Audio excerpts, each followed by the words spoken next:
Hello Gemini, this is Lilou Jane and I'm here to do a guided reading, a channeling reading for you for your greater good and for messages that you need to know. So this is guided advice from your guides that is coming through my guides. So let us begin. To start with, I'm using a mixed deck of the Mermaid Oracle and the Gods and Titans Oracle deck. I'll mix them up. Okay, the first card that comes through is Fertility. And underneath it says Potential, Powerful Creative Energy, Initiation Energy. That's what their first cornerstone card is for the reading. Okay. And the next card is Time Out. Awareness, contemplation, solitude, and time alone. So having some time alone is going to help you bring more fertility to the process of whatever it is you're doing. I think I need to make some more room here. I'm going to do that. Move my tea up into the corner. That's it. Okay, what else have we got?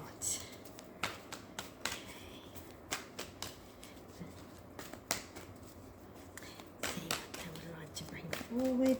This is a channeled reading. I'm a conscious channel, so I don't sort of have to close my eyes because it is more of a communion between the energy field of my guides, them entering into my energy field, which I have made receptive and ready for them. Perfection. This card, Perfection, Nuada, Perfection, is about what we think perfection is. In this story about Nuada, he was a wonderful, powerful chieftain in ancient times in the Highlands, Scottish Highland area, I think. And in his tribe, which was quite large, he led the battles and he was a very powerful, wonderful, strong and wise leader. But the rule of the village is that the leader had to be fully enabled and have all their limbs and be a well and fit leader physically as well as mentally. And he lost his hand in battle. And someone else became leader because he lost his hand. He stepped aside. But the other person wasn't capable of being a leader because they didn't have his wisdom, his experience and his knowledge. And they weren't as good at planning battles and maneuvers and all the rest of it, which is a part of that world that they were in of defending your territory and all the rest of it. So they ended up getting him back again. So what they did was they made a false arm for him, which we have there on the left side there. This is his false arm that was created for him so that he then could qualify as leader. So perfection isn't a matter of superficial expectation or assessment. Perfection is a matter of function and ability and talent. We've lost a card down there. They threw it all the way, excuse me, while I find it. Where did it go? There, under my seat. Yes. And Ganesha, obstacles, has come up. And we'll find out if he's moving them. But what I'm getting from all of that is that the obstacles can be removed when you comprehend and understand that perfection isn't catering to everyone else's expectation. Perfection is your application of yourself. It's your skill, it's your talent, it's the you-ness, it's what you bring, your unique package. And the obstacle that's coming up in your mind, in yourself, in your progress through your life is the obstacle that's there is a self-imposed, a self-laid down obstacle due to your expectation and others communicating. And I know that because the communication card has come through. Others communicating with you in ways that make you feel self-conscious and that you must be very self-aware about what they think and letting their opinions and their words. Their words may not be deep opinions. They may be actually just very lightly thought about, not much deep thought gone into it, and they just, out it comes, thoughtless words. But to you, they're hitting home deeply because you are a deep thinker and you take everything in and you analyze things deeply. So your ability to create this is the divination card, prophecy, fate, destiny, fortune, future fortune. Your ability to create your future comes deeply from your contemplation and your high focus on what it is that you're doing with your life and where you're going. You're not really a shallow mover. You're a person who actually wants to make sure they're doing the right thing, and you think deeply about what you do. You can get anxious and stressed when things don't go to plan because you make such effort in your mind to create a really good plan of action in your life. So other people who are doing the talking, which they don't understand the impact it has on you, are saying things or inferring things which have become an obstacle to you in your mind moving forward, and we want you to let that go and understand that that's just talk from people who don't really understand the impact of what they're saying anyway. They're not really capable of seeing how it affects others. Take some time out from these people. Take some time out and reposition yourself and reassess how you progress forward through life. The fertility of your life is there and it's waiting for you to let it come out. And this is a picture of, the image is representing you nurturing your future, fertile future. It was merging into one. Now, communication is an important card here. It's come underneath fertility. So communication is very important for you. And of course, Geminis are generally, a lot of the time, big communicators. And what people say and do is actually quite important. And what you say and do is important. And you work magic in this world through your spoken word. Now, what a lot of people are starting to realise now is that the spoken word is actually powerful. The written word is powerful. And people mix it up with the whole, fairy tales and stories about spells, written spells and words and symbols being written and their spells. But the truth is, on a level, it is the case that it has some energy and some power and some meaning. It's not necessarily as quick and simple as writing a sign or a shape in the air and it glows and magic happens, but it absolutely is powerful. Written words and spoken words, images and ideas are very powerful. They are creative and they shape our world. So we have to consider that. So your spoken word creates your world for sure. The words that you hear influence and impact your creative mind, your psyche, as to how you're going to respond to the world and create your own version of, some more cards fell over, your divinity, they said. Just like that.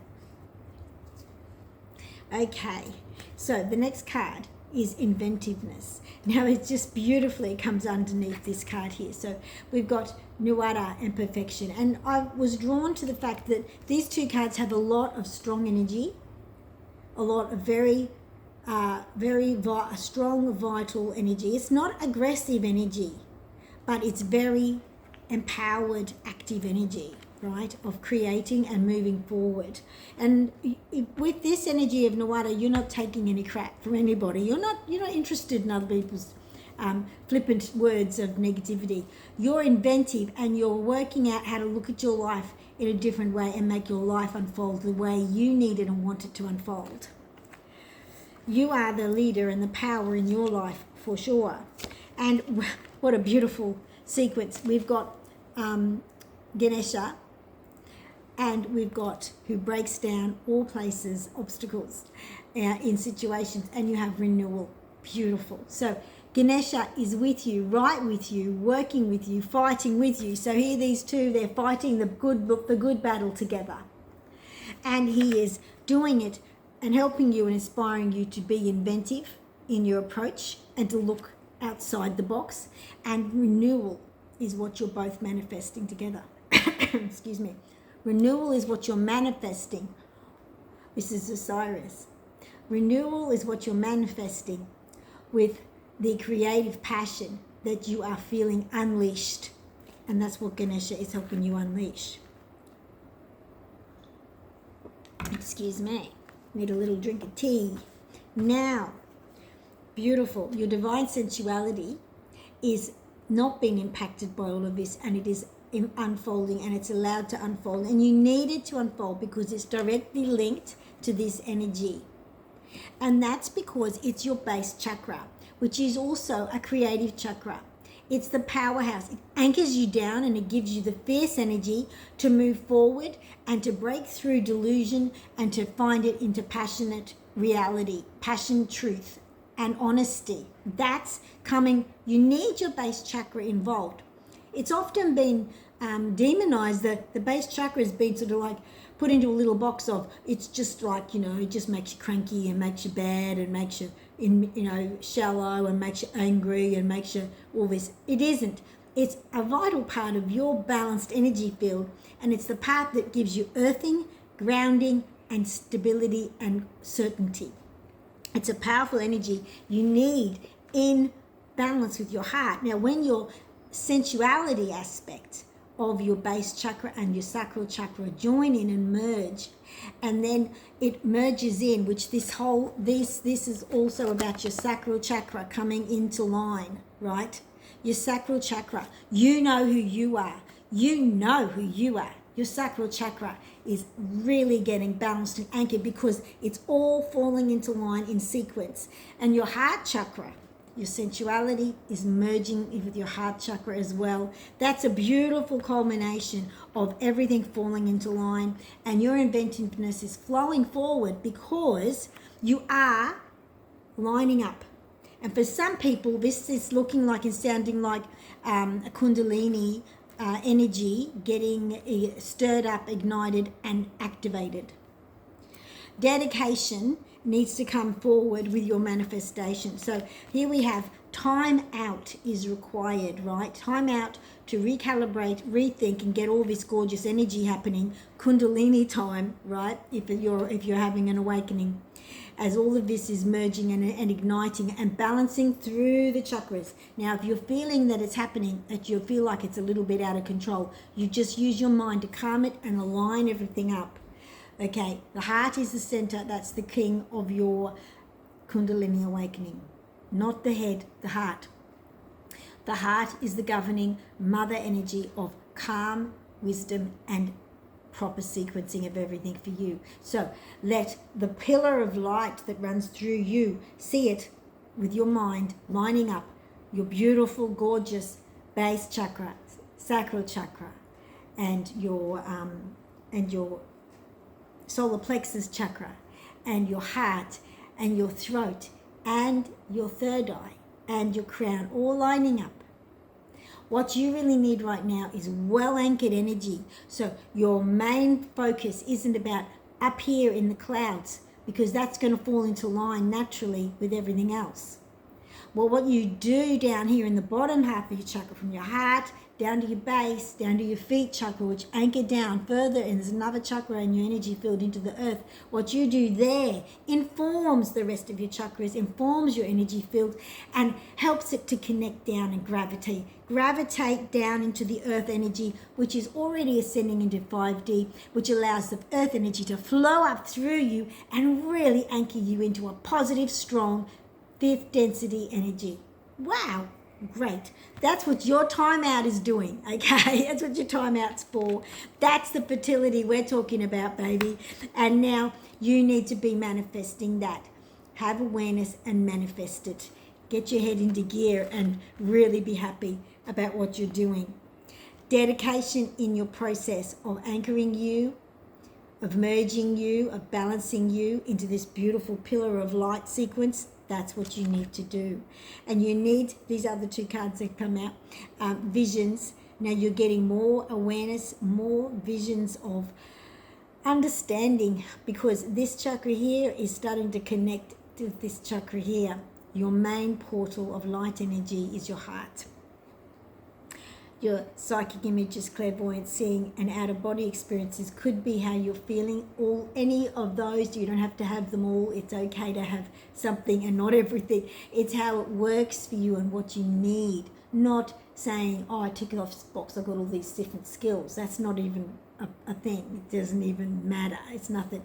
What matters is how you emanate your beautiful version of perfection. Okay? That's what's happening. And yes, all of those heightened extrasensory perceptions are coming through. And it's a part of the great cycle of the universe. This is Farewell to the Moon. It's about cycles. Now, the great cycles of the universe, some are short. There's all different ones, short ones, long ones, and all. It's a matter of perception. We're in a cycle of weather at the moment. The sun is in its solar cycles, which affects our weather directly, creating heat waves, earthquakes. It affects the moon. The moon cycle affects how the solar cycle is affecting us. It's all interlinked cycles, right? That's just an example. Then you've got your great universal cycles and the cycles of our galaxy. And all of them give different energy, different effects, and we're living in it. So this is a part of the cycle. And it's a farewell to an age which was less prosperous and less empowering, and the beginning of a more empowering age. Chaos was in the age, they said chaos was in the age of the past. Yearning and feeling lost, feeling like you weren't complete, that was in the age of the past. Your Kundalini balancing and rising energy is about bringing balance. No more chaos within you, in your paradigm, in your density field. I talk about density fields all the time. I talk about the density field, the third density, the fourth density, the fifth density. Not dimensions, because that's actually lines and drawings on paper. Talking density fields, which is a beautiful energetic field of energy. You're coming out of a density field that is absolutely chock-a-block loaded with synthetically created chaos and yearning and feeling lonely and lack and all these like suggestive programmings. You're coming out of that. And you might find you get hit with them in your sleep and you wake up thinking, oh, I feel terrible. I felt terrible when I was asleep, but I feel better now I'm awake, because you've left that fourth density and you're in the third density. Well, the third, fourth waking density, depends on how we look at it really, but the fourth density when you're asleep is a vulnerable time to those energies. The sun, when the sun is shining on you, it's shining rays of all the densities, and it's about what you can perceive. So when I say which one are you in when you're awake, that's a big question. It's about what you can perceive, and step by step you perceive more. So this is going to end. Chaos and yearning, lack, feeling lonely, feeling incomplete, feeling not good enough. It's over. That stuff we were talking about in the beginning, where people's words bother you because they put out words that aren't even thought out and are negative, won't bother you anymore. You will feel complete in yourself, anchored in yourself, and their words will bounce off you. Your leadership is what's rising, even if it's just the leadership of you in your own mind, your clarity in your mind, and your skills of understanding and perception are rising.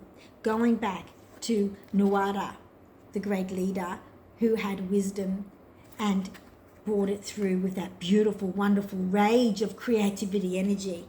What a wonderful reading. How exciting. All right, we need any more, dear ones. They want to bring you something from the Blessed Bee deck. Blessed Bee deck. I haven't used it for a long time, but they asked me to get it out before the reading. So I do. I have a big collection for them to choose from. And we have our favorites, of course, and then we have others. Of course, this beautiful blended deck of mermaids, oracle, and titans, the gods and titans, has so much wonderful message potential for them, as do a lot of decks. Now, this is a very new deck. I haven't hardly used it very much. It's quite stiff. One more. and then we'll see what they would like to bring from it. What a wonderful stage you're at. I'm so happy for you, Gemini. I really am. This is beautiful. Okay, these came out. They said they wanted these ones. A blessing of growing older. Right? Some Geminis are growing older, and it's a blessing. Yes? A blessing. This is a blessing. Deck. A blessing of bring prosperity. Prosperity is coming toward you. And so it's not about being sad that you're not 15 years old again. A blessing of fire. Yes, so it's not about being sad that you're not 15. It's about really relaxing into who you are and being what you are and being happy with who and what you are and in what you've gathered in your life so far. The prosperity that is in your life has been created by you through the gathering along your way of your life of wisdom, knowledge, understanding and skills and creative energy that you've poured into everything. And when I say creative, everything we do is creative in reality. So I'm not just talking about painting a picture. The blessing of fire is the blessing of the wonderful passion and energy that you have. And it doesn't matter how old you are or are not. The energy is still yours to use, and it is your blessing that you have brought upon yourself and created for yourself. Woo! Okay, gotcha. Yes. A blessing for those who are nearing their final breath. There are some Gemini who are older, or you have family members who are older, and it's also about understanding that life is a transition. We just talked about growing older, what you gather as you grow older, your prosperity through your life and everything you've gathered. Every step of the way was a transition. And when you get to the point where you get your fullness point, there's a fullness point that comes where you're ripe, like a ripe fruit. You're full. You're full of everything you needed to do and gather in your life. And you've met all of the goals that you had for yourself before you entered this life. Then you're ready for the next transition. So transitions happen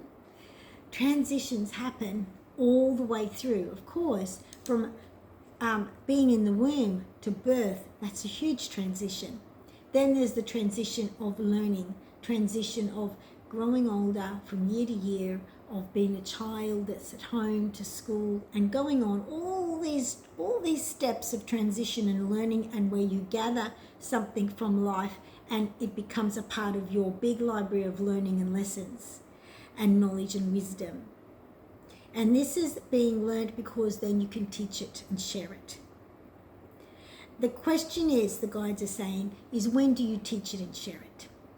A lot of people gather a lot from being here on this planet, is the place of gathering great wisdom, deep knowledge, learning and understanding. And it's the fast track place for it. They come to get it. They gather it. They reap what they can from life in the world of gathering knowledge, understanding, experience, emotional empathy, emotional depth of seeing things from multiple perspectives. They gather all of this and they become the teachers. When do you teach? Often people learn it all here. They do ripen to the point of full potential and then they're ready to teach. Some people transition to the next world, the next life, to teach. That's where they teach. And if you have someone who's old, a grandparent in your life, for example, who is absolutely wonderful, wise, and a treasure to you, you know how wonderful they are. You know they have much to impart. When they do the transition from this life to the next realm, they will be revered and greatly valued, because what you can learn here is hard to learn in other realms. So what they bring is the blessing of knowledge and prosperity, and the fire of the hunger for learning, life and joy, and a passion. And it's hard to have a passion in a realm when nothing changes. So they have something wonderful to share with the world, with the universe. And it is a blessing. It is a blessing for them to be able to gather everything. And they are at a time of deep contemplation and calibrating everything that they have gathered here, ready to take forward to teach. If that's yourself or if it is someone in your family, this is what the journey is. Okay, so the person I'm talking about now, and look, this can be a turn in the story. Often in a reading, the reading will have the first messages and then it'll have a new message. This is the second message. So the person who has grown older and at the end of their life, whether it's yourself or someone else, is ready for a blessing, for a fresh start. And the transition will be a fresh start. They're ready, and a blessing of the air, a blessing and a freedom to relax, the fresh air of the next realm, the fresh air of just relaxing and recalibrating and then teaching. And that's what's ahead. And they want me to go to this deck over here. I know we're at 26 minutes, but I don't skimp on readings. You guys, you've brought beautiful energy. You have brought beautiful energy, and I'm so pleased to bring readings for you. And so we now move to the next deck, which is the Oracle of the Hidden Worlds. And we're going to draw some cards from that so that we add another level of understanding for this message. The gathering, community, kinship and companionship. What's in the new realm? What's on the other side of this transition? The gathering, a community, friends, loved ones. They're waiting. They're celebrating. They're excited. And they're going to be surrounding the person who transitions into the next realm, are going to be surrounded by all this beautiful energy of excitement, joy and happiness. It's going to be a party. It's a party. There's absolutely no need for grief. No need for grief. And the wonderful beauty of it is that the person in the next realm is not lost of connection to this realm. Kindred spirits, spirit companions, guides and comfort, bringing comfort. So that's exactly what I was getting at. So I wonder if you can see this picture. The girl is sitting over a creek on a log, and there's a spirit face of a spirit talking to her. Sometimes these phones don't have very good cameras. They don't have great cameras, but it's a beautiful spirit face, and the girl is being comforted and given guidance. Spirit companions. There isn't a complete break in connection because all the densities are, there's no barrier of line of breaking up and barrier between this density and that density. It's just a beautiful rainbow of colours of light and energy just going down all the way. They're all connected.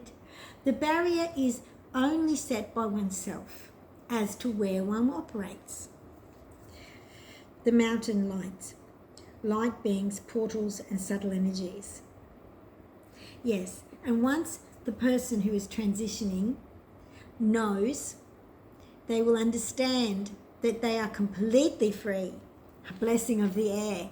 Complete freedom, completely free to travel wherever they need to be. There is no barrier for them after the transition out of the anchoring of the body. Fascinating for you. Any more guides? Last card before we finalise this reading. Okay, that's the ones, right? These two. The secret, the unknown, mysteries and wonders. And the seer. Future prospects, decisions to make, seeking guidance. So, the secret, the unknown mysteries, the wonders, and the seer. This yourself, and we've had this before in here, you are a visionary and you have an increasing, rising ability to be intuitive, to speak to those who have passed on, to communicate and feel them. And if you have a person in your life who has moved on or going to move on, you will not lose contact with them, because you will be able to think about them. When you think about them, they will respond, because that is the phone call. That's picking up the phone, thinking about them. You will be able to seek guidance. You'll be able to ask for guidance, and it's possible this person passing on, if that's your situation, will be your guide, or you yourself, if you're worried about your family and you are going to pass on soon, you will be able to still reach in and guide, give love and comfort and help and a reassurance, and that's the important part. Well, Gemini, I think that's a beautiful, beautiful, amazing message. I hope that helps you. You can ask questions if you need something explained further, and we can do it, we will. I thank you so much for giving us a thumbs up. Thank you for subscribing and joining our family of light. If you subscribed, we are able to tailor the readings for you more. And I thank you for your presence today and sharing your energy. And blessed be you and your life moving forward. Bye-bye.